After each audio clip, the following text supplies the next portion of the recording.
Hello, beautiful listener. Are you ready to be deeply disturbed? Because today we have the final tale from the Parasite Club. So settle down, get cozied in, and if you enjoy this story, check out my channel for the rest of the series and more terrifically terrifying tales. And please do hit that like button to help share this audiobook with others. The Hypnotist by Bierce.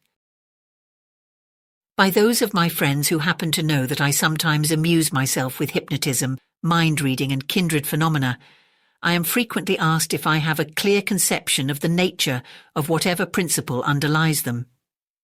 To this question I always reply that I neither have nor desire to have. I am no investigator with an ear at the keyhole of nature's workshop, trying with vulgar curiosity to steal the secrets of her trade. The interests of science are as little to me as mine seem to have been to science. Doubtless the phenomena in question are simple enough, and in no way transcend our powers of comprehension if only we could find the clue. But for my part I prefer not to find it, for I am of a singularly romantic disposition, deriving more gratification from mystery than from knowledge. It was commonly remarked of me when I was a child that my big blue eyes appeared to have been made rather to look into than look out of. Such was their dreamful beauty. And in my frequent periods of abstraction, their indifference to what was going on. In those peculiarities they resembled, I venture to think, the soul which lies behind them, always more intent upon some lovely conception which it has created in its own image than concerned about the laws of nature and the material frame of things. All this, irrelevant and egotistic as it may seem, is related by way of accounting for the meagreness of the light that I am able to throw upon a subject that has engaged so much of my attention, and concerning which there is so keen and general a curiosity. With my powers and opportunities, another person might doubtless have an explanation for much of what I present simply as narrative.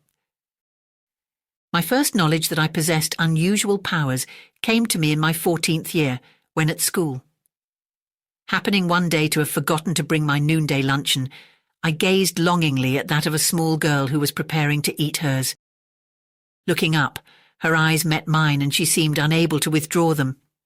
After a moment of hesitancy, she came forward in an absent kind of way, and without a word surrendered her little basket with its tempting contents and walked away.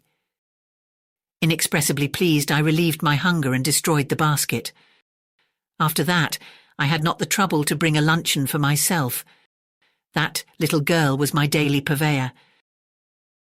And not infrequently in satisfying my simple need from her frugal store, I combined pleasure and profit by constraining her attendance at the feast and making misleading proffer of the viands, which eventually I consumed to the last fragment. The girl was always persuaded that she had eaten all herself, and later in the day her tearful complaints of hunger surprised the teacher, entertained the pupils, earned for her the sobriquet of greedy gut, and filled me with a peace past understanding. A disagreeable feature of this otherwise satisfactory condition of things was the necessary secrecy. The transfer of the luncheon, for example, had to be made at some distance from the madding crowd, in a wood, and I blushed to think of the many other unworthy subterfuges entailed by the situation. As I was and am naturally of a frank and open disposition, these became more and more irksome, and but for the reluctance of my parents to renounce the obvious advantages of the new regime, I would gladly have reverted to the old. The plan that I finally adopted to free myself from the consequences of my own powers excited a wide and keen interest at the time, and that part of it which consisted in the death of the girl was severely condemned, but it is hardly pertinent to the scope of this narrative. For some years afterward, I had little opportunity to practice hypnotism. Such small essays as I made at it were commonly barren of other recognition than solitary confinement on a bread-and-water diet. Sometimes, indeed, they elicited nothing better than the cat-o'-nine-tails. It was when I was about to leave the scene of these small disappointments that my one really important feat was performed.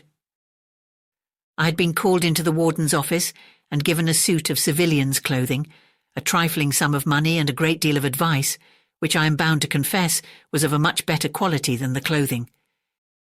As I was passing out of the gate into the light of freedom, I suddenly turned and, looking the warden gravely in the eye, soon had him in control. "You are an ostrich," I said.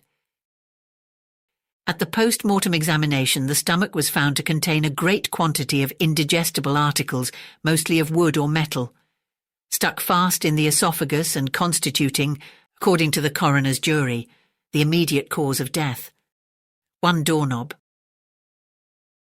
I was by nature a good and affectionate son, but as I took my way into the great world from which I had been so long secluded, I could not help remembering that all my misfortunes had flowed like a stream from the shattered economy of my parents in the matter of school luncheons, and I knew of no reason to think they had reformed.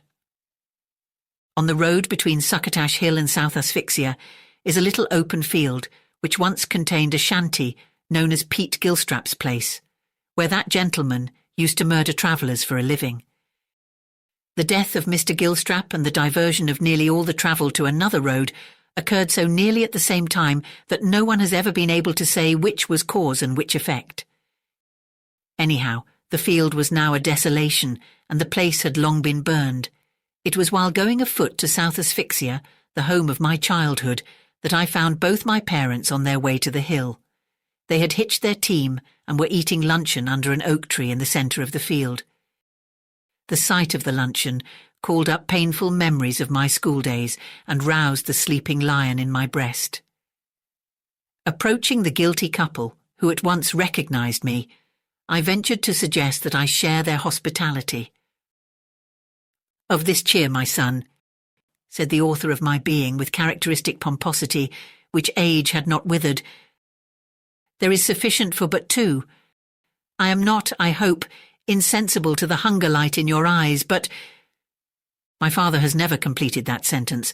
What he mistook for hunger light was simply the earnest gaze of the hypnotist.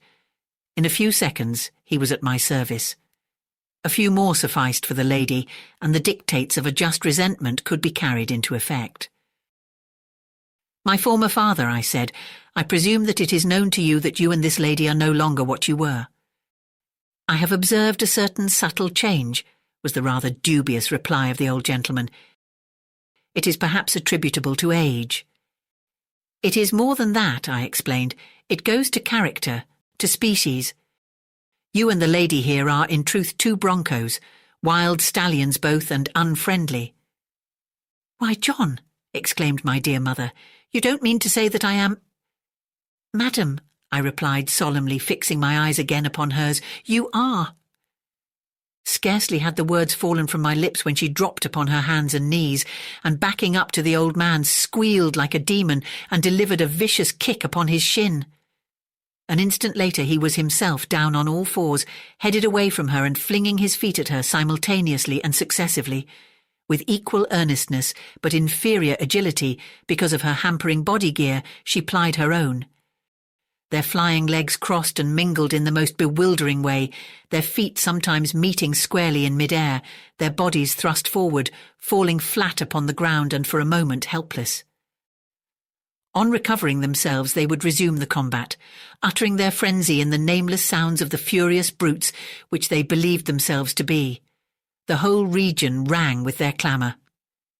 Round and round they wheeled, the blows of their feet falling like lightnings from the mountain cloud.